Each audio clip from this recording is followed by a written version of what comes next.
Hello, everyone. Welcome to this week's episode of Jab Cross Hook. I'm kind of noticing I'm opening every show just going like that. I don't know what that is, but that's the intro, I guess. We are gearing up for this week's UFC Vegas 50. Myself, Iain MacMillan, Amy Kaplan, Reed Wallach. First things first, of course, if you don't know, if you are a new viewer, what we do the first half of the show is that we recap last week's event a little bit, talk a little bit about media today. Amy is our boots on the ground. She was there at media day, so we'll cover that. And then we do a bet draft. What's that? Heels on the ground. That's true. a little bit more fitting. And then we do a bet draft for this weekend's event. Where we draft our bets. Of course, when a bet is taken off the board, nobody else can draft it, and that's how it works. Is Amy frozen for anyone else or just for me? Yeah, for me too. All like right, she's about to scold you also. yeah. Oh, there's she's back. She's back. I'm back. I kept getting a message. I was like, what's happening? And we will also be joined today by Jalin Turner, fresh off a win at UFC 272. So excited to talk to him. But first things first, we need to talk about last week because I am once again winless. I have still not won any of these drafts. But our UFC guests are now 2-0. So Jalin has big shoes to fill because Eric Gonzalez got the win for us last week. I'll just bring up the records here to recap how everyone did. He went 2-1 for plus 0.63 units, just ahead of Amy, who went 2-1 for 0.61 unit. And then myself and Reed both went 1-2. Reed minus 0.4 and myself minus 0.3. So I guess I didn't come last place, which is all right. I guess I'll take that. But I need a win. But our UFC fighter guests are now 2-0 on this show. Amy, since you did the best out of all of us, out of the three of us, you are going to choose the draft order. But we will get to that in a bit. We've got some things to go over here first.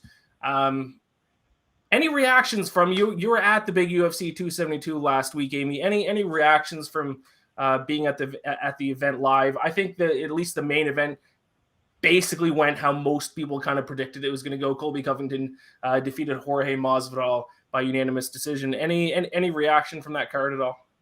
Yeah, I mean, it was a great card, obviously. I think something the fans may not realize from how the media handles a card. You as fans watching at home, you think, oh my God, she's so lucky. She gets to go to the fight. She gets to see everything. I am working my butt off during those fights. I did not go into the arena once the entire time because we were in the media tent in the outside. It was also in the middle of a windstorm, and we're underneath where the airplanes take off. So it's loud, cold, windy. And we have TVs, so we're watching and we're interviewing the fighters as they come back. But yeah, it's definitely a different experience because if I wanted to go out and let's say watch the Colby Covington fight, I would have to go through security again, go in through the arena. And when I say go out, I mean go out and around the other side of the arena. I'm not just saying go out the door. So it doesn't really make a lot of sense to be in the arena. Now, it doesn't mean that there isn't still kind of a cool feel of when, the fighters come into the back, they're with their teams. Some celebrities end up back there. Steve-O was back there. So it's still a really cool experience, but it's definitely not as glamorous as it sounds and not as exciting as it sounds. I really prefer to go to the Apex and do fights because I can just walk from the media room to the arena and go back and forth real quick. So yeah, I kind of like the smaller cards. Interesting point. Interesting perspective that a lot of people probably don't think of. Another big storyline from UFC 272, Khabib Nurmagomedov inducted to the UFC Hall of Fame. I would have expected this to kind of happen sooner, but Dana and probably UFC is probably just kind of holding out, hoping that he's going to come back to fight. So I guess this might spell that he's officially 100%, 101% not going to come back and fight in the UFC, but well-deserving, arguably the GOAT of the lightweight division. Any thoughts about Khabib? Oh, I got to say, I don't know if you noticed, but yesterday Khabib posted a photo of himself in the cage with the big UFC logo on the back, and the caption was just 2 eyeballs. So I would not count out that return just yet. Up until that Instagram, I thought for sure he's done. He's got his own promotion. He's doing his own thing. He's coaching. But that Instagram made me go, wait. What? What would he come back for though? Just to compete? 30-0, just to be 30-0. Well, no, Okay. I mean, he would come back. I think he's the type of fighter that would come back if there was a fight that interests him. Because he kind of always said that he needed to, there had to be a reason for him to come back. He's not just That's what I'm saying. So who makes could be bite at that? Like, I don't think Charles Oliveira really, as good as he is, I don't think he really moves the needle, in my opinion. Yeah, I don't know. I don't know that he's necessarily saying he's going to come back right away, but I definitely think that either he's playing with us and he played really, really good, or I don't know. Yeah, I don't see necessarily him. I don't see a future opponent yet, but I think he's thinking that maybe that's on his mind. I mean, if you're cornering somebody, he's cornering so many fighters. He's running his own promotion. That itch has got to still be there. I mean, it would be kind of rare for him to just stay retired because UFC fighters like literally never just stay retired. Like UFC fighters average 3.5 retirements each. Like every single person like goes through, like they retire, they leave the gloves in the octagon, they walk off, and then like a month later they're like, I'm back. Yeah, so if he stays retired, he would be one of only few to ever do that. I hope Greg Hardy fought. Retired. Oh, sorry, go ahead. No, I just hope he does stay retired. I hope that he breaks that pattern. And I gained a lot of respect from him for the reason he retired and for sticking to the reason he retired, especially after I know Dana was probably offering him up a buttload of money. So I really respected him for that. So part of me hopes that he does stay retired and that he's just playing with us. Certainly possible. Greg Hardy fought this past weekend, lost. I believe his UFC contract is over. Is he done in the UFC? I think someone in the press conference afterwards, maybe Amy, you can speak this, asked him about it, and he didn't even know if it was Greg Hardy's last fight on his contract or not, whether or not he was telling the truth when he said that. Is Greg Hardy done, or are they going to bring him back anymore? It was his last fight on his contract. Dana said he wasn't sure. I do believe Dana. He doesn't pay attention to that kind of stuff. He had a few people. Bigger picture kind of guy. Yeah, they have a few people that kind of come back with him. He's got like his own PR person. He's got, people that come back. And somebody looked into it while they were asking another question, and they did say to him that it was his last. And God, I hope I never have to see him again. That's my. I mean, it was pretty satisfying just to see him lose that way, though. To be honest, that was if he's gonna keep losing like that, maybe I'll watch out a couple more times. No, I said this last week. He hasn't shown. He's not even a good UFC fighter. So what's the point? Like, I understand like former NFL player, whatever, but like I feel like he's a name, right? Yeah, but I feel like the name isn't even a thing anymore. Like, I feel like that whole hype has died down because he's so bad at fighting. So, I mean, he got embarrassed. That was like one of the most embarrassing fights I've seen, recently. So, I don't really see a cause for bringing him back. There's nothing there. So, I hope he's done. Improved either. Yeah, exactly. I just think it looks like he's not training. He's not doing anything. No. He's barely cutting any weight. Like, he's not really. Like, what's he doing? Mm-hmm. He's not competing. No. Remember when he used his inhaler between rounds? That was so wild. Great. I'd just get him out of there. Co-main event, should it have been stopped? This is always an interesting conversation that gets brought up once every couple of months. Hinata Moicano showing the heart of a champion. Should that fight have been stopped against Rafael dos Anjos? It went the distance. I know a lot of people who had prop bets on the fight to be finished in one of those later rounds, or for RDA to get the finish inside the distance. Those bettors were not happy with what happened. So do you think that fight should have been stopped? Yeah, like 100%. That was ridiculous. That was a beating. And I took RDA. One of my bigger bets recently was on RDA. I thought the line was crazy, but at the same time, I almost tipped my cap to Moicano. I left more impressed with him. Just the fact that he stayed in there and put up a pretty good fight, even though he was just getting absolutely steamrolled. But what did you expect? He was coming on a short notice fight. RDA's an elite contender in the lightweight division. What did you expect? So I give credit to Moicano, but shame on his corner not throwing in the towel there, because he looked terrible. And I thought it was crazy when the ref and the doctor were mic'd up talking about how we're going to stop this fight. Like, I thought that was insane that they put that on TV. That was a wild dialogue. He was covering his mic, and then you could still hear it. Hear everything, but you could tell that he was trying to tell the doctor, "You got to say no," because I can't, or I don't want to, or whatever the reason. And the doctor was just like, ooh, okay, whatever. Yeah.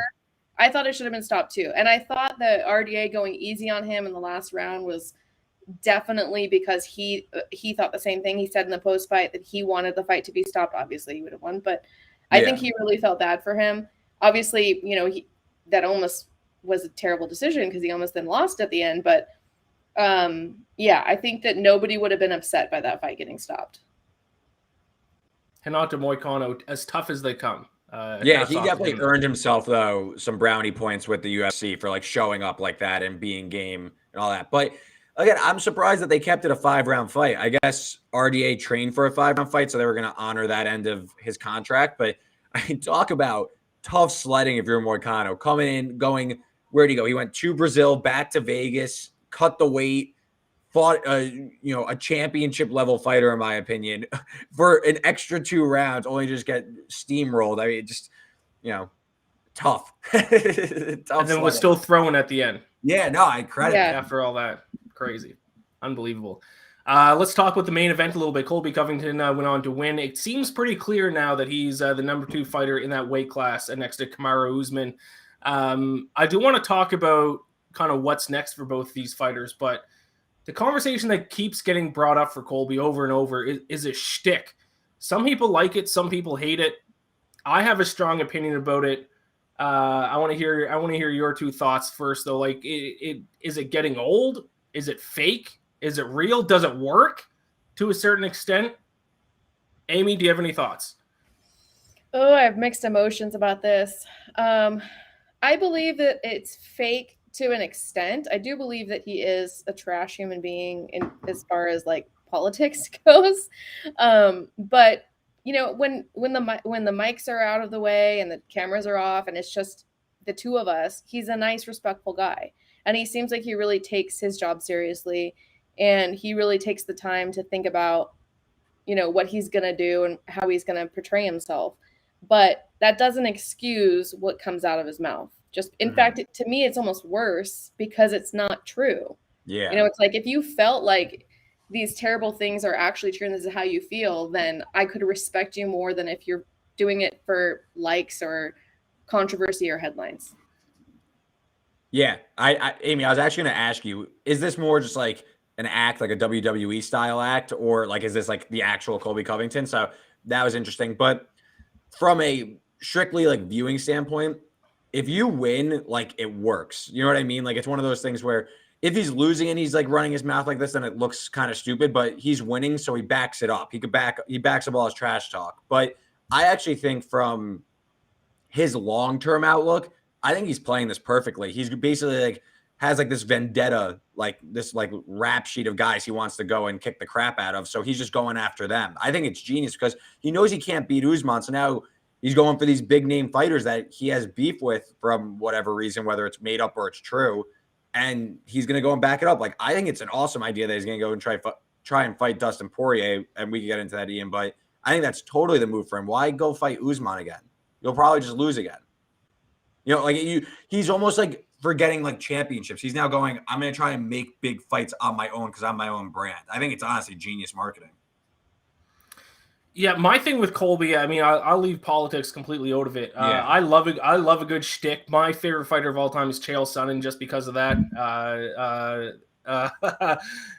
I still laugh at Chael Sonnen. I'll every now and then say that he's undefeated, and that he never lost a round. But my issue with Colby is it's not creative at all. It's just so predictable. It's dude, come up with something a little bit more original than just being the right-wing guy, the right-wing Donald Trump supporter guy. It's be a little bit more original. Chael Sonnen used coming up on the mean streets of Wesleyan, Oregon. Chael Sonnen was the best at just being so original and being able to be a straight, keep the straight face on. Colby's it's just not it's just not an original shtick. It's just predictable. I know what he's gonna say. But he's damn good at fighting, though. Irrelevant of it. Oh yeah. I'm just talking shtick. Yeah. And he gives the same jokes every time. Right. I get that you think that you're going after Dustin Poirier by going through his wife, but you only have the one joke that she sleeps with Conor McGregor. The same thing with McGregor too. He ran out of jokes with Dustin also. Yeah, so like move on. Get a better. And I mean McGregor's a whole Call her different fat or conversation. something, But like something else. Not that she's fat. I'm not saying that. Yeah. So yeah, that's kind of my thing with Colby. But we talked about Colby possibly fighting. I don't think that's going to happen. Is there any chance he's going to fight Dustin Poirier? Oh, I think that's what he's setting up. I think it's a smart fight in the sense that, like you said, like why set him up with Usman again? Like it doesn't. Yeah, it's not almost right like away. Colby's almost in his own like realm right now because he's, in my opinion, I guess like Chimaev is coming up the ranks, but for like at this very moment, it's Usman, it's Covington, and then it's just why would you keep going with welterweights when there's the lightweight right underneath you is stacked with talent and there's like a logjam at the top with Oliveira? Why not call out Dustin, especially if you have beef with him? That could sell. Dustin's Is been he saying he's going down to lightweight? No, Dustin would come up. I'm saying that like the weight class below you has talent. Right. I just like is Poirier gonna go up to welterweight? Like that's such a size difference between those. Like when you're talking about like bantamweight to featherweight, featherweight to lightweight, that's only 10 pounds. From lightweight to welterweight is a big jump. Meet in the middle. Colby's a big guy. You think that would hold it up though? I feel like if they want to make it happen, they'll make it happen. I think the size difference is too big. Yeah, you think so? I don't even know what you think. That was my reaction to it. I was like, these guys are never going to fight. Poirier is going to get ragdolled. You make a lot of money. All respect to Poirier, but the size is just. I think though that I don't think the trash talk would work on Dustin. I mean, I think we've already seen that it doesn't work on Dustin. But if he wants someone to come up like that, he's gonna have to get them to want to kill him. And I don't know that that's necessarily going to happen with Dustin because he doesn't seem the type that, he's not bothered by people talking trash about his wife. So I don't know. I would like to see it. Okay, I do want to bring on our guest in a second. Right before we bring on our guest, though, I did forget to talk about something at the very top of the show, and that's something that we've done at the top of every show so far. So I do quickly want to go over what we are all drinking tonight. I have changed up because I still haven't won a draft, so I completely changed my strategy here. I went, what was I drinking? Gin last week? Yeah, the gin didn't work. No, so I'll do mine first. I'm back on beer, even though I'm trying to cut beer out of my diet just for tonight here. A little Brooklyn lager. All right. Keeping it local to where I live now. I'm with it. I got to change it up until I find a winner because I'm winless in these drafts. So Brooklyn lager tonight. Reed, what are you drinking? I went back to the Labatt. I liked it honestly, and I didn't have much time, so I didn't have much time to actually look at it so I kind of ran in there and just grabbed something I knew. So we're back on the Labatt train. Let's hope we get a win. I believe it's Labatt Blue. I'm not Canadian, so like it doesn't really fly. It doesn't roll off the tongue as well as when you say it. Okay, I'm just finishing up my peach wine that I talked about a couple episodes ago. Nothing crazy. Stella Artois. Just feels fancy. It's good. I like it. Listen, you're a few in a row right now. Keep it up. Between us three, yes. I don't know if we fully decided if when our guest wins the draft, if that's going to be the winner for whoever finishes like first out of us three. I mean, working through that. I think I should be the winner. You are the defending champion. Let's say that. Okay. No one's dethroned me yet. It has to go to the judges. If you don't finish the champ, you can't beat the champ. Yes, I agree. But let's finally get to our special guest here. Jalen Turner, UFC lightweight, just coming off a huge win over Jamie Mullarkey at UFC 272. Just fought this past weekend. Jalen, hello. Thank you for joining us. Hey, am I in here? Oh, there you are in here. Gotcha. Nice. How you doing, man? Congratulations on the big win. Thank you. I appreciate it. Now, Amy, you've been following Jalen's career for a long time. Tell us about that. Yeah, so I think I mentioned this to Jalen after his fight. I don't know if he knows the full story, but I had a friend who was a manager who was like, hey, I want to sign this guy, but he's still an amateur. He's like, come with me to his fight. Take some pictures of his fight so I can kind of be like, look, I come with a photographer. Blah, blah. I don't know if he knows what I'm talking about, but so we drive 2 hours out to go check out this guy. And the whole time he's just telling me how great he is. And part of me is like, oh, whatever, So we get there and then, I watch the fights And then this guy comes out and submits this guy like crazy arm. I think it was an arm bar. It was a crazy. He's like thinking what fight I'm talking about. It was just fucking crazy. And I got this picture of him like hanging upside down, and it was Jalen. And then I was like, okay, yeah, there it is. That's just so you guys know, that's a picture of the back of my camera because that's all that survives of this event. But yeah, it was. Wow. So after that, I've been following him ever since, and I think I've photographed a lot. Whoa, wait, that's not me. Yes, it is. That's not you. Upside down. That's Jamal. No, this whole time I thought it was you. Yeah, that's Jamal. No, that was the CX. It was no. Hold on, I'm going to your Tapology. Hold on. It was. I'll tell you the event it was. Maybe that's not the right picture then. Hold on. I did win by submission that same night though. Okay, then I'm thinking of a different picture. Wait, it was an armbar, right? Nuh-uh, triangle. What? Okay, this was 2015. Now I feel like my brain is scrambled. But we were there for you. We were there for you, Jalen. I don't even remember the match. Who was it? Who was the dude? I'll tell you off air. You didn't sign with it. And I talked to your mom. But Jalen, sorry, we're totally getting off on that. No, I'm not making this experience up. It's just the wrong picture. Okay, all right.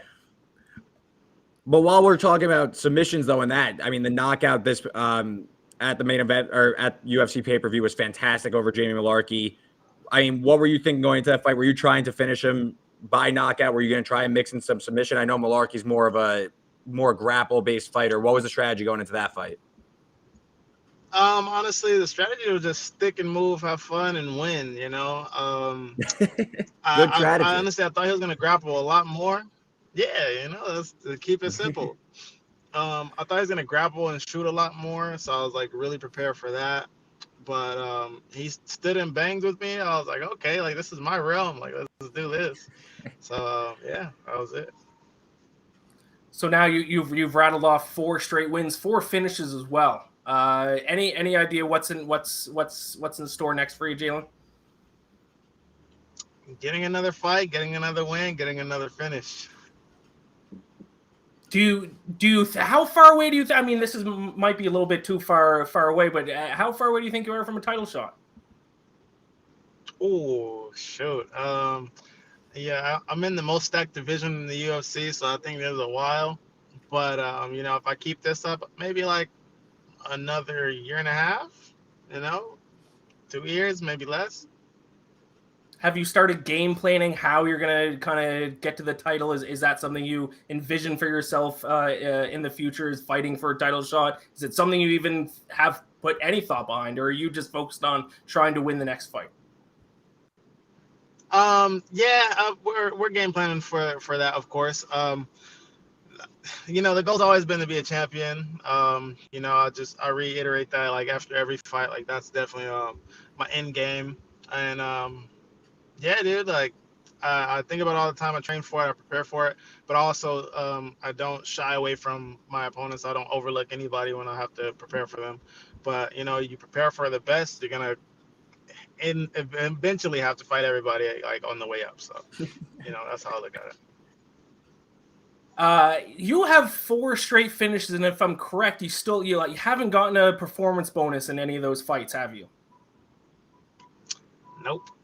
Why? What's going on? Politics. I can't even tell you. That's unbelievable to me. The finish 2 over TKOs, Mullarkey, 2 submissions. They're all like within like the first 2 rounds. Get this man a bonus.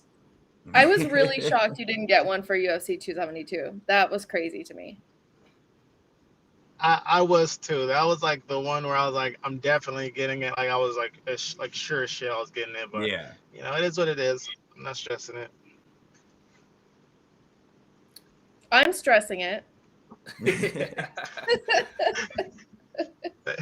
I'm gonna give you all my stress. Then you have all of it. I didn't catch the post. No, you go, Ian. Jalen, tell me a little bit about your nickname. You have it on the screen there, Tarantula. Is it true that you're like an arachnophobia, like scared of spiders growing up? Yeah, like it wasn't like growing up. It was like in the teenage years of my life. So growing up, I was never really afraid of spiders at all. And then I've had some friends that hated spiders, and I was like hanging out with them, like they're like my super close friends. We hung out for a couple of years straight, and I just ended up not liking spiders from hanging out with them for some reason. So after that, I was like, dude, I've never been like this. I was like, let me just dive in, just get a pet tarantula and see how it goes. Ooh. And I did that, and it freaked me out at first when I first got it from the pet store. Ended up being a cool pet, and then after that, I just started like doing my research, learning about tarantulas, and yeah, man, I got into it deep. Do you still have a pet tarantula? Yeah, I got like about a little less than 30 right now. Oh my What? god! A little less than 30? 30? Yeah. Oh my god! I saw a cockroach for the first time like a month ago, and I almost died. I almost had a heart attack. I couldn't imagine owning almost 30 tarantulas. Jalen brought one and weighed in with it. Oh my What was god! it? Fight before last? Yeah. Yeah, when I fought Brock Weaver. Crazy. So we are going to get to the draft here. I believe you are joining us, Jalen, for this bet draft. Are you a bettor at all? Do you bet on any UFC fights or any other sports? Nope, I don't bet at all. All right. So neither did Eric Gonzalez last week, and he beat all of us. So you were the third UFC fighter to join us for this. The other two guys both won the bet draft, so no pressure. But the UFC fighters are undefeated on this show. Jeff Molina and then Eric Gonzalez last week. I've got a fun fact. Eric Gonzalez, you were his first round draft pick last week. That's true. Yes. So you helped him win the draft last week. Yeah. That's right. So how it works is we're talking this week's UFC card. We're going to go in order. We are going to let you pick first. You pick any fighter that you think is going to win on the card. When a fighter is selected, nobody else can choose that fighter to win this weekend. So pretty straightforward. If you have a few fighters that you know that you think can win this weekend, don't worry about the odds. We'll toss in the odds afterwards, or we'll just talk about the odds when you make the pick. But we're going to go in order from you, second, third, fourth, and then because it's a snake draft, then we go fourth back down to one. Just 3 rounds. Won't take too long here. But yeah, so once a fighter is selected, nobody else can draft them. It can be any fighter on this weekend's card. If they win, then you get the win. And depending on what their odds are, you get a certain amount of units. And then whoever finishes the fight card up the most units wins the draft. I have not won a draft yet. I consider myself a betting expert. Sports betting is supposed to be what my job is, and I haven't won a draft yet. So I'm in desperate need of a win. Who's because it's starting to get embarrassing. Champion who doesn't know anything about betting? Yes, yeah, and then Amy, who's like our UFC insider, who doesn't come from a betting background, is the defending champion. So myself and Reed got to pick it up this week. So Any questions before we get started? It seemed pretty straightforward. Yeah, seems pretty good. Let's do this. All right, awesome. So nervous. Amy, you do have to choose the draft order. Jalen's going to go first. Who's going second, third, and fourth? I will go second because I went last time. I did not like that order. Yeah, you were not a fan of the double back-to-back. Like, you were not a fan. Yeah. Ian, you will go third, and Reed, you will go last. Okay. Just trying to change it It's up. my first time going. I think it's my first time with the snake, so let's see how it goes. All right, perfect. Then let's get into it. Jalen, you're on the clock. Pick a fighter to win this weekend. Who do you got? And there's no clock. Don't worry. No, you don't know the time limit. I don't even remember. I don't even know the card. I don't even remember it. Well, okay, so I DM'd it to you. Just all you have to do is pick a name that you think is going to win. That's it. As the screen goes off. Well, it's because he's looking at the DM. He has to look at the list, so it's good. Yeah, I was trying to go back to the list. That's all. Go, please. Yeah, Yeah, go back to go it. back to it. Go back to it. All right, let me see if I can. Of course, for the viewers, this weekend's main event: Thiago Santos, Magomed Ankalaev is Yeah, the like, main why are event. you I don't know why I blanked on who he's fighting in the main event. UFC Vegas UFC Vegas 50. Yeah, I Yeah, mean, it's and like Ankalaev. it's a card that's not like full of big names, you know. So it's not one of those cards you're just gonna know without looking for sure. Yeah, these Apex cards are a little bit tricky. Not I think many. It's a great card though. It's a very good card for an Apex card. Yeah, and obviously Ankalaev, they're trying to kind of push as this next light heavyweight on quite a win streak against Thiago Santos, who's trying to stay in the mix at a, obviously a big underdog, 4-1 price here you get on Santos, but kind of on his way out.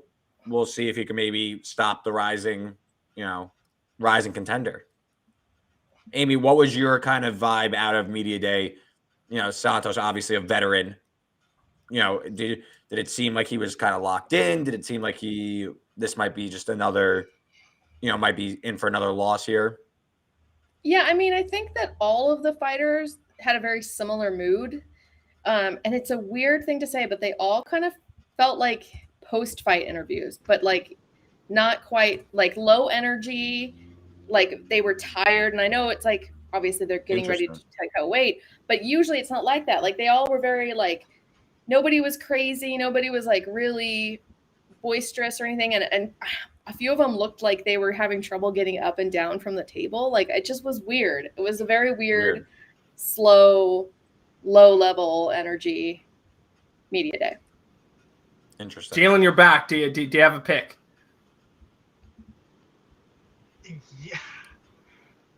Yeah, but I don't. I'm bad at this. You're in my boat because I feel so bad. I'm always like, I don't know. Don't worry, you're not actually gambling your actual money. So yeah, do you want to go second? No, I gotta go first. Damn. I think I'm gonna go. Fuck. I'll go Alex Pereira. All right. Okay. That was my favorite pick on the board. So good pick. I like it. So Alex Pereira fighting Bruno Silva. Alex Pereira minus 185 favorite in that fight. I believe that's the first fight of the main card. Reed, you said that was going to be your top pick. Yeah, I mean Pereira's coming up the ranks fast. I mean, kickboxing background. He beat Izzy Adesanya as a kickboxer before, so he's coming up real fast. So I know the record's kind of short for MMA, but I mean, this guy has dynamite in his hands. This guy's legit. I think he rolls here. So good pick by Jalen, in my opinion. Beautiful. I love it. Yeah. So Alex Pereira. Jalen's ahead of me. Yeah, Jalen's. He's like, okay. He's like, yeah, I'm good. He's like, what did I get myself into? What did Amy wrote me into? Amy, you're second, right? Yes, I am second. All right, you're on the clock. Now we need like a little timer or something, make it dramatic, or like Jeopardy music. Not for me. Okay, so I picked him previously, just what was it, 2 weeks ago, and he did well for me then. So I'm gonna go with Terrence McKinney. Of course. And part of that is just like he's one of those guys I just don't want to bet against. It's definitely a tough fight for sure, especially coming, short notice, even though he did just come off a fight. So it's not really short notice because, he obviously was already in a fight camp and all that. But yeah, I got to go with Terrence McKinney. He's my first round. Yeah, it's basically one of those spots where it's like, it's a young guy who's two impressive finishes in the UFC. So it's like, all right, is he for real? Like, we're going to find out. If he is, plus 150 is going to be a great price if you're talking about the odds. Obviously a step up in competition for him, so a big fight for him. I like the pick. He was on my board though too. And Ian, I believe it's to you. Yes. So I'm gonna go my first pick. I'm gonna go Carl Robertson to minus 130, taking on Khalil Roundtree. So all 4 of Robertson's losses in the UFC have all come by submission. Khalil Roundtree is not going to submit him. Khalil Roundtree literally has 0 takedowns in his UFC career. So this fight is not going to be going to the ground. It's going to be standing. 2 kickboxers going at it. Robertson's literally a kickboxer. He has a kickboxing background, competed as a kickboxer. And if you look at the striking numbers, Robertson, I think, has the advantage standing up. 51% strike accuracy, 57% strike defense rate, and Roundtree only a 38% strike accuracy and 49% strike defense rate. So it's going to be standing. I think we're getting a little bit of value on Robertson because of some recent losses, but like I said, they've all come from submission. This one's going to be standing. Carl Robertson, a little bit of a slight favorite there, minus 130. That's my first overall pick. I'm very happy with that. That was the top of my board. I love that pick. Carl Robertson. Any thoughts on that pick? I think it's a nice one. All right. No comments. Amy, I had a question. Yes. I saw somewhere that Roundtree might be retiring after this fight. Did he say anything about that media day, or am I too deep in like the Twitter Twitter searches, like kind of looking for news on these guys? You may have seen an old tweet because he did retire at one point, but I don't know. We were talking about that before, that he everyone retires because Roundtree I don't even think is that old. Khalil is like another one I followed for a long time. He's an interesting guy because he really think like his brain is probably like sometimes I think his brain gets in his way. If I know that sounds crazy, but like I think he overthinks everything. He's very introspective, and I think that when he's in a fight, and I'm just speaking from like what I observe, I could be totally wrong, but I feel like he needs to turn his brain off when he's fighting. Like I think that gets in the way, you know. And I think that's why he retired. He like overthought his career too much, and then he overthought it and came back. And like even at media day, he like, you know, somebody would ask him a simple question like, you know, what do you think of your opponent? And he just sat there for a long time and then answered. It was just very like he's just brilliant, and that's great. Like he's a philosopher and like that sort of personality. And sometimes that can be a hindrance as an athlete, to be completely honest. I like this. Maybe that's why I didn't become a professional athlete, because I'm just too smart. I think too much. No, obviously not. I'm just joking. Reed, we were finishing up with you. First time in the draft that you are picking last in order, so that means you get the next 2 picks. Last pick of the first round, first pick of the second round. Who do you got? Yeah, not thrilled about getting back-to-back picks tonight, especially because a few of the ones I liked came off the board. But one that I had atop my board was J.J. Aldridge, small underdog against Jillian Robertson. And I think Aldridge has the advantage striking with Robertson. Can she defend herself and avoid the submissions? For me, Robertson, is she going to get a sub or not? I think Aldridge has the advantage enough on the feet to win this one and avoid tricky enough situations. I like Robertson as like an underdog price, but with Aldridge getting slightly plus money, Aldridge would be, I think, the side there. Again, to me, this is like almost like a coin flip, so I'll take the slight underdog price on Aldridge. I think she could grind out a decision. And then my other pick. Oh, I got to comment about that one really quick, because that's actually my favorite bet on the board. I'm going against my fellow Canadian Jillian Robertson, but I did not. Okay, so you like Aldridge? I wanted to take Jillian Robertson once I was studying the matchup. I loved Aldridge, and I just didn't think anyone else was going to draft her, so I was going to wait till the last round. So I'm upset that you sniped that pick on me. But yeah, I like it. Good pick. Go ahead with your second one. Yeah, no, I think. Again, I don't see big difference between the two fighters, so just taking the underdog there. And again, I think if this fight's going to go to the cards, Aldridge has she has a knack for grinding out decisions. I think that she could win this one on the cards. And then my other one, I don't love the board this week. You know what? I'm going to go against Amy, actually. I'm going to go with Drew Dober. Yeah, so that's what I was gonna pick. I'm gonna go with Drew Dober. I'm gonna go with Drew Dober. I know he's the chalky pick, but to me, McKinney coming in short notice, if he can't win this fight in the first round, I think this is gonna the tides are gonna turn in Dober's favor. And maybe Jalen has a comment because this is his weight class, but I don't know. I think Dober is going to be able to handle anything McKinney throws, especially if you just weather that first round storm. And again, short camp, Dober, he's fought better competition, I think, and he struggled, but I think that this is kind of a step down for him, and he's going to be able to handle it. And he's I think a little more seasoned and can handle this one. So I'll go Dober. I don't love the board this week. I do, right before we move on here, let's quickly recap round one. I should have done this earlier. I apologize. Bring up the round one graphic here if we have it. Round one picks.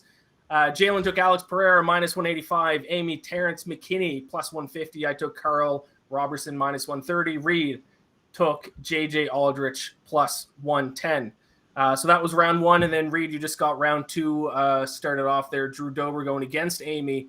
A little head-to-head matchup there. And I'd love to hear Jalen's thoughts because that's his weight class. I wish I got his thoughts before I made the pick, but you pretty much hit the nail on the head with everything that you said. The way I personally see it is, I feel like Drew can finish the first round. I feel like that's like his best shot is to land a big punch and hurt McKinney early on. I feel like McKinney's gonna have to do a lot of grappling to beat Drew. If it's a striking match, I think Drew's gonna have the upper hand. Just experience, octagon, comfortability, just durability in total. But most of his losses have come mainly from grappling, from grapplers, heavy grapplers, or people that outgrappled him in his fights. Of the two, who would you rather fight? ooh. Oh shit. I think I'd have more fun fighting Drew. Okay. Interesting. I can see that. Just don't mess up his beautiful face. What about my beautiful face? He's not going to mess up yours. He won't be able to reach it. Okay. Ian, back to Ian. It's back to me. This is a tough card. It is a tough card. You taking JJ Aldrich really threw a wrench in my plans here. I am going to take. I think I'm going to take the chalky pick here, and I'm usually an underdog guy, or if it's favorites, it's slight favorites. I'm going to take Song Yadong in the co-main event minus 250 against Marlon Moraes. Before you do that, can you explain what chalky pick means to somebody who doesn't? Because I don't know what that means. Great question. So a chalky pick means a big favorite. Chalk, when you're just talking about that pick was chalk, it means like it's a big minus money. It's a big favorite, basically, in simple terms. So if I'm saying it's a chalky pick, it means it's likely going to win, but I mean it's not going to win me a ton of money. Okay. Yeah. Song Yadong minus 250. Marlon Moraes. Marlon Moraes has lost 3 straight fights via TKO, and they have not been good finishes. Not good against a guy who has 7 finishes by KO, TKO. I think one of the more underrated fighters in the UFC right now, to be honest, in Song Yadong. So, like I said, there's a little matchup graphic there. I mean, you got a 24-year-old who's just on fire right now against a 33-year-old who's lost 3 straight TKO fights. Not a good matchup. Song Yadong is a big favorite for a reason. Like I said, usually I like underdogs, but I'm gonna lock in a win on this one, I think, or at least I hope. So Song Yadong minus 250. That's my second pick. Amy, we are back to you for your second pick. Okay.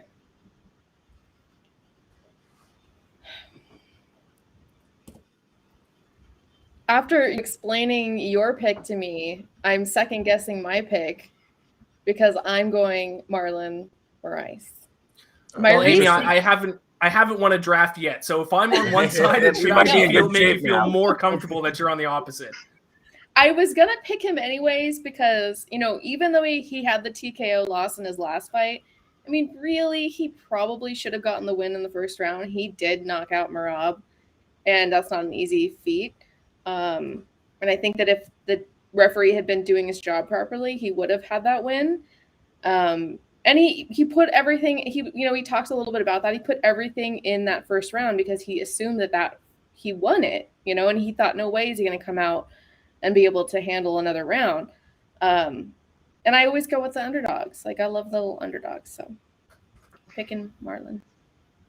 All right, I like it. So that's your second pick. Jalen, we are finally back to you. We need both your second round pick, and because it's snake draft, we need your third round pick as well. So no pressure, but we need 2 picks from you. Can somebody like post the list so I can just see it and I don't have to exit out or something? Let's see. I don't know. Can we? Let's see if the graphics team. Oh yeah, they probably don't have anything ready. We probably don't have a graphic. Can I? Let's see. Sorry, I'm making it difficult. No, that's okay. No, not at all. Okay, so we've got. I don't even know how to say half of these people's names. If I put my phone up to the camera, are you gonna be able to see it here? Can you see this? No, that's not gonna work. No, you got the light in the way. You got the light recording.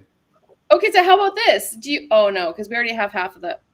Do you want an underdog or do you want a favorite?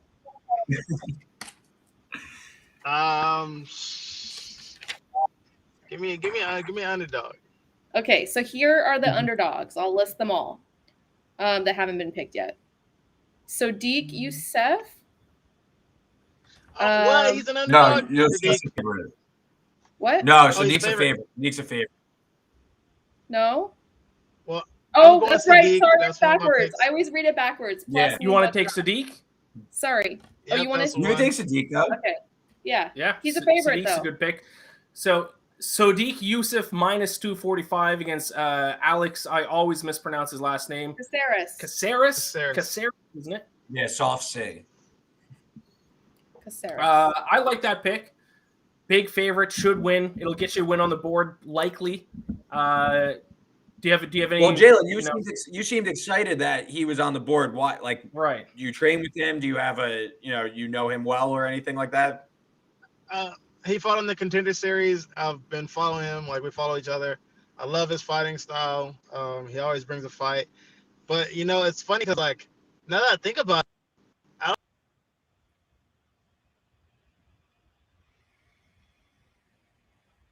Uh-oh, we lost the audio. I think we lost your audio, Jalen. Did you get muted? No. Can't hear you. No.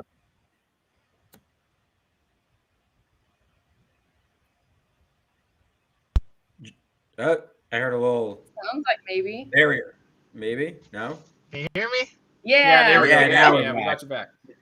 Now I can't hear you guys. What? What? I don't know what's going on. We can hear you. Just as you were about to give the Alex. That knocked my whole stuff out of whack. Yeah. There we go. Now, can you hear us? I just need to get a whole little streaming room so I could just hear everything. Can you hear us again? No. No, nothing. I can't hear you guys. All right, can you hear us Try- now? No, now we can hear you. We I can hear you. There. Yeah, See if Let's see if he and then pops out and maybe comes back that'll in. fix things. Yeah. While he How does funny. that, do you guys have any thoughts But anyway, let's on this recap the fight? second round then. While we're Sure. waiting, Let's while do we that. recap Let's the- do that. Yeah. Let's recap the second round if we have the second round graphic ready. Wait, let's see. Maybe we Can don't we have hear it. Oh, here. Okay, Well, we're Andy's not. recapping the second round here. So 3 favorites, 1 underdog. Reed, you started it off with Drew Dober -180. I went Song Yadong -250. Amy took Marlon Moraes +200 going against my Song Yadong pick. And then Jalen capped off round 2 with Sodiq Youssef -245. Oh, we lost Jalen. Yeah, pretty chalky round. I wanted Pretty to go chalky back round except for Amy. as we What? wait to get Jalen back. I want to talk about the Song Yadong fight because I think that is maybe the more intriguing fight than the main event. I was kind of I wanted to take Moraes, but the knockout issues gave me pause because I typically don't think that highly of Song Yadong. I don't think he's as good as people make him out to be. I'm just curious how does Moraes win this fight by knockout? Because Yadong is pretty durable when it comes. I think his striking is overrated, but he is pretty durable. So that's what ultimately kept me off the pick. But Amy, you were there. Did you see anything different? I mean, in terms of what his personality or like. Yeah, maybe just a change in Marlon, because I mean Marlon was in a title fight 2-3 years ago. Yeah, I mean, obviously I picked him, so I think that he's still got of course stuff left. Can Jalen hear us? Yes, I'm back. Yay! All right, Okay, I just heard you. Yeah, no, I don't know. I think that he's hit a patch. You know, fighters hit patches, and then they figure a way back out, and I feel like this is his way back out. Jalen, before we lost you there, I think you were just talking about Sadiq Youssef. Yeah, I was actually saying, you know, we follow each other, and I like this contender series fight. He's always been an exciting striker. Alex Caceres does have chances. I like his ground game and his grappling for the fight, but I don't think it'll be enough to beat Youssef. So yeah, that's why I picked him. All right, Nice. Perfect. So we need one more pick from your last pick. Oh, here we go. Oh, yay! We have the list up. Can you see that? Yes, I see. Perfect. You're getting some behind the scenes looks here at the Let's Google get a Doc. round of applause for the graphics team. Yeah. List guy, thank you, list guy. This guy. Shout out Richard, thank you. That's amazing. I'm gonna take Khalil Roundtree. I'm gonna see what he can do. Okay, here we go. Dang it! Going against Ian. Going against me. Perfect. Ian, I feel like you end up next against the fighter every single time. I'm against someone. All of my picks, someone always goes the opposite. It's a good strategy. I lose all the time anyway, so it's probably a smart strategy. Should be a fun fight though. Khalil was my pick. Now I gotta redo it. Jalen. So yeah, Khalil Roundtree coming in at +110 underdog. So pretty. I mean, the odds say it should be a pretty close fight. Robertson's the slight favorite, but pretty good underdog pick there if you're looking for an underdog. So that rounds out your draft, Jalen. We'll just finish up here and then we'll recap with you and then we'll send you on your way here in just a few minutes. But Amy, I think it's back to you. And Jalen just stole your pick, so I know Jalen stole my pick. I was gonna go with Khalil. Okay, so I think I'm gonna do 3 underdogs this card. I think we're just gonna I'm gonna go put all my money in. I'm gonna go with Thiago Santos, the main event. I know that on paper it seems like he's just gonna get run through. But I feel like this card, there's some magic in this card, and I know I said that once before and it didn't happen, but I feel it again. And I feel like Thiago he's hopefully got that dad energy. He's got a baby on the way. It looks like due any day now. And I feel like anytime there's a baby on the way or like a baby just born, these fighters like have this like whoa, magic. So I'm hoping he'll pull that out. No, I subscribed to just had a child like bump in like play I totally am a subscriber into new dad syndrome. I swear to God, that's a thing. Anytime you just have a kid, you are winning, you are going off. It is totally a thing. I'm totally subscribed to that. I just don't know when that kicks in because the baby's still in the belly, but like it's due any day now. So I feel like that's still in the lab. The hypothesis is still like, we're still like data gathering, like when it works actually. But I do believe in the dad bump. Mm-hmm. Yeah, as a father, it works. See, what is it? Can you explain the dad it? factor is real. I don't know.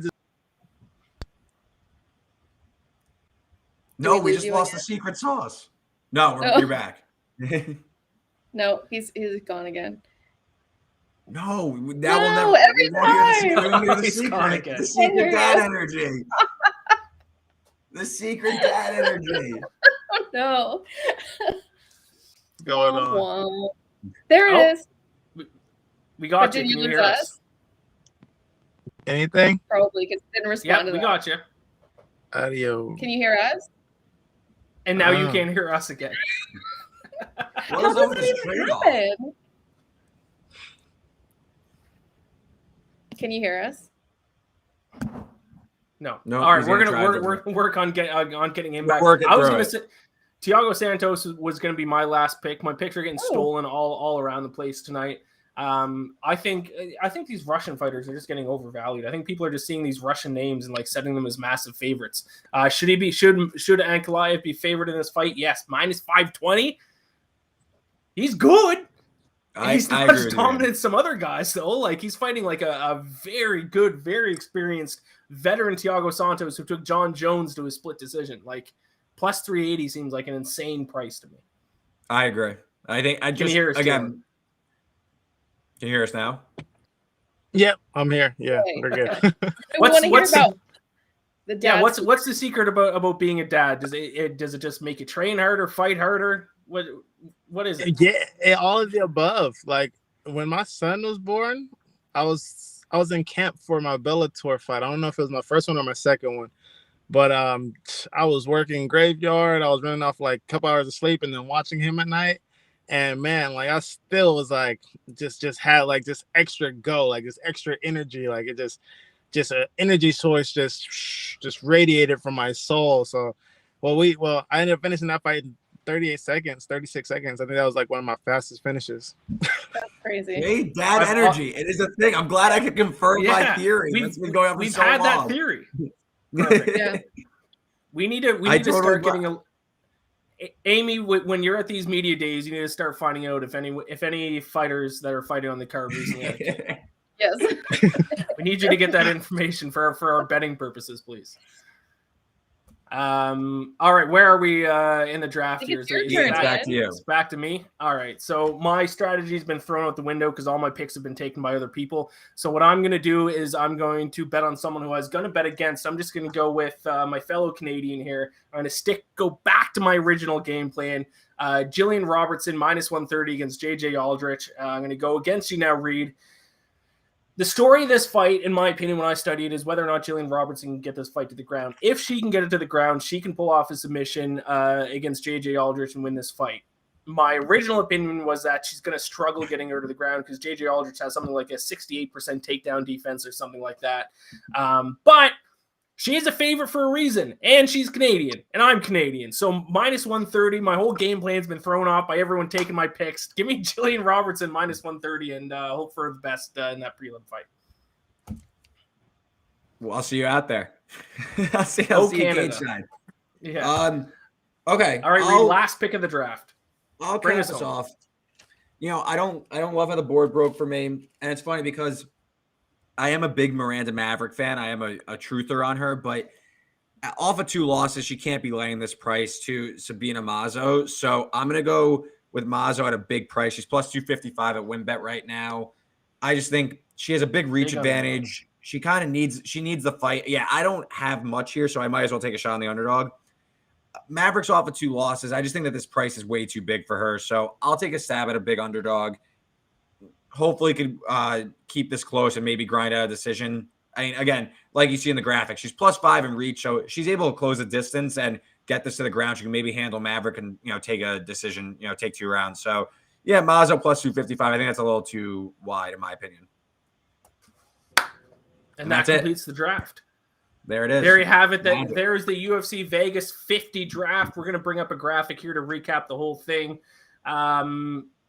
I'm not comfortable. I'm not happy with my draft whatsoever, going to be honest, and I haven't won one yet. So maybe the fact I don't like my draft is actually going to end up making it a good draft. So the final round was Jalen went Khalil Roundtree plus 110. Amy went Thiago Santos plus 380. I went Jalin Robertson minus 130. Reed went Sabina Mazo plus 255. So if you're watching this, you can see the full recap of all 4 of our picks. Best luck to everyone. We'll kind of see what happens here. Jalen, like I said, you represent the UFC fighters. UFC fighters are 2-0 heading into this week. No pressure. No pressure. You got big shoes to fill. UFC fighters need to try to stay undefeated on this show. How do you feel about your draft right now? Are you confident at all in the people you picked? I mean, I am. Yeah, I'm pretty confident. Honestly, I don't know. I feel like you guys picked some winners too, so I don't know. It might be. I think we're gonna get a couple draws in this one. Whoa, couple draws. I like it. I like it. All right, He's expecting the chaos. Yeah. Jalen, I appreciate you coming on, my friend. Once again, congratulations on the big finish this past week. 4 straight wins, 4 straight finishes. Get this man a bonus. He deserves it. Get him 2. Get him 3. Get this guy some money. I need it all. I need it all. It's coming. It's coming. I'm patient. Thank you, my friend. Thank you for joining us. Best of luck, man. Best of luck. Yeah, take care. Of course. Thank you, guys. We couldn't hear him the entire time, but he was awesome. I really appreciate it. He was great. Yeah. And he also confirmed my dad theory, which I swear to God is a thing. I swear. Sure it's a thing, yeah. 100% a thing. So I'm glad we could get some confirmation there. Any final thoughts? How do you two feel about your drafts? Well, I would like to. Can I talk about my who is now? Oh yes. Of course. It kind of relates to our picks because Reed picked her. So I want to introduce people, and I'm sure most of you have already heard of her, but Sabina Mazo, Colombian queen. So like you said, she's an underdog. But she's on I don't even know what you would refer to. So it's a short notice fight, but her opponent is the one that's coming in on short notice. So she's already been training. That's why that's why I'm shocked Maverick is laying this price. I mean, Miranda Maverick, I think, has a big future, but she's lost 2 straight fights. I don't know. I just think that this is a weird line to me. I was gonna just stay off it completely, but that's how the board broke. So I'm now in on Sabina Mazo. So let's hear about her, please, Amy. Yeah, I mean, I think that Miranda, she has this like powerful persona. She's real muscly and like, has this I don't know, this like aura to her. And Sabina is one of those fighters where like walking down the street, you wouldn't think she fights. But she's crazy. I've been following her for a long time. I just posted today on Twitter a picture I photographed of her kicking her opponent in the face, and her toes are in the girl's mouth. So like she's just one of those like sneaky good fighters, and I think she's had a little bit of a rough patch in the UFC.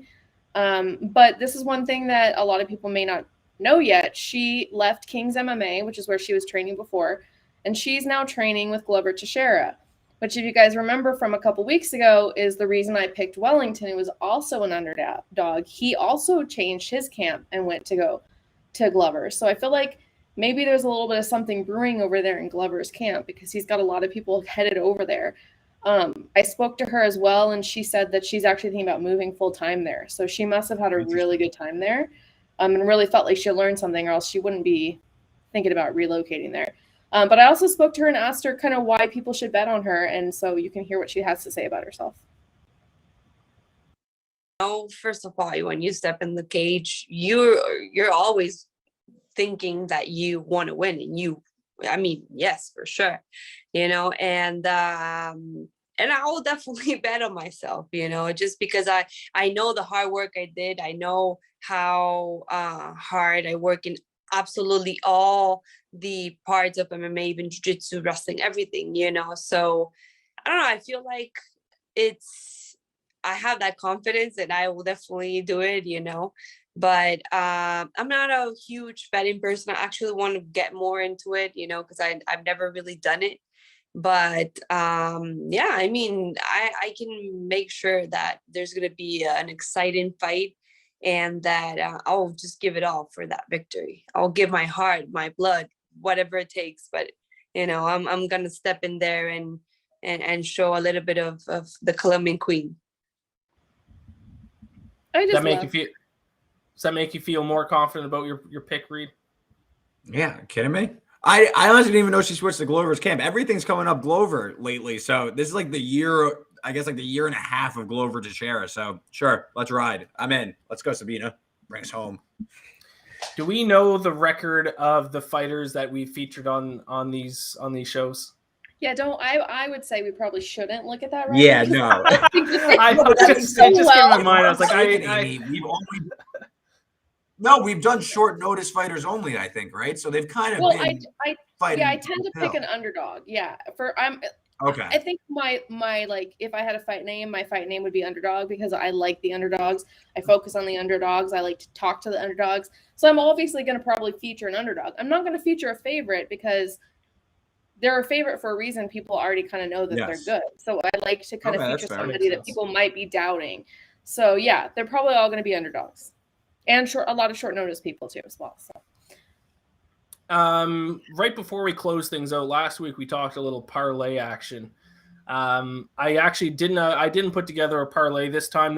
It's actually not a great card for parlays in terms of the general strategy of putting together a few chalky fighters into one parlay and making it bettable. Because surprisingly, and this is pretty rare, especially in recent UFC, where a lot of the fights are like the odds are pretty close. Yes. There's a pick'em on the fight, Damon Jackson and Camuela Kirk. That's a pick'em. Camuela Kirk. Camuela. Roundtree That's and Robertson is somewhat close to a pick'em. There's like a -145 on there, -155. A lot of very close fights. Reed, have you done up any parlay for the folks at home? Yes, we were going with the theory that it is tough to kind of you're not trying to lay chalk, a lot of close fights. So 3 favorites I like, and as I get the final number home, I will do that. Okay, so you want to get 2-to-1 payout. This pays out 2-to-1. Sadiq like 2-to-1. Youssef. Yeah, Sadiq Youssef, who Jalen said he's been following his career. He loves him. He notes that Alex Caceres, did I get that one right? Caceres. First try, nailed it. Jalen notes that he has some upside and maybe you don't want to lay -235. Well, you could pair him with who I personally think is a great bet this week, Alex Pereira at -170 in that range. So you're getting 2 favorites, putting them together. That gives you a slight plus money price.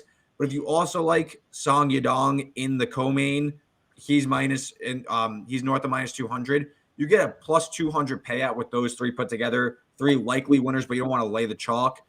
There you go. Put those 3 together, 3 likely winners. Who is the middle one? Yusuf Alex Pereira. Yadong. Oh, Alex okay. Pereira, who was Jalen's first pick. I think this guy, if I had to guess, we will be talking about Alex Pereira on next week's show as like wow, he really looked great. Is this guy flying up? Because he beat Izzy Adesanya twice in kickboxing. That's where his Pereira's background. So there's history there. He wants Izzy, and I think he's eventually going to get his chance there. I like that parlay quite a bit. Pereira. Nice little 2-to-1. Yeah, there you go. Easy. My parlay is a nice little lay for you, Ian.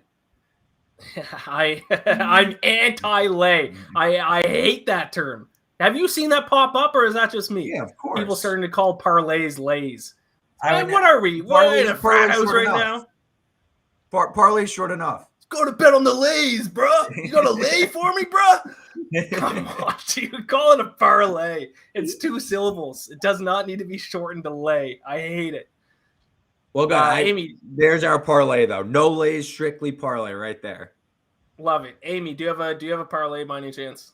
I do, but it's like not. I think I'm just still not quite like in with what you're actually supposed to do with a parlay, which is pick favorites, because I like anything. No. So That's what we're here for, though. We're here to work. We're here to workshop. This is like Reed and Ian's like office hours. And I'm also picking off some of the picks I put on in my round. So I'm just all over the place. I'm a woman. I'm allowed to be indecisive. Let's see. So what do you have for this week? I have Magomed and Ankalaev. Yeah. Okay. I have, which is obviously, come on. And then I have Camuela Kirk, which is funny because didn't you pick the other guy? Nope. Nobody picked that we fight. Stayed off that's that fight. Pick him though. Okay. That's right. We mentioned that. And then I picked Marlon Moraes. I just feel like the people that were favorites, I liked the other person. Like I didn't think that they had the correct odds. So like I just went with who I would feel comfortable with.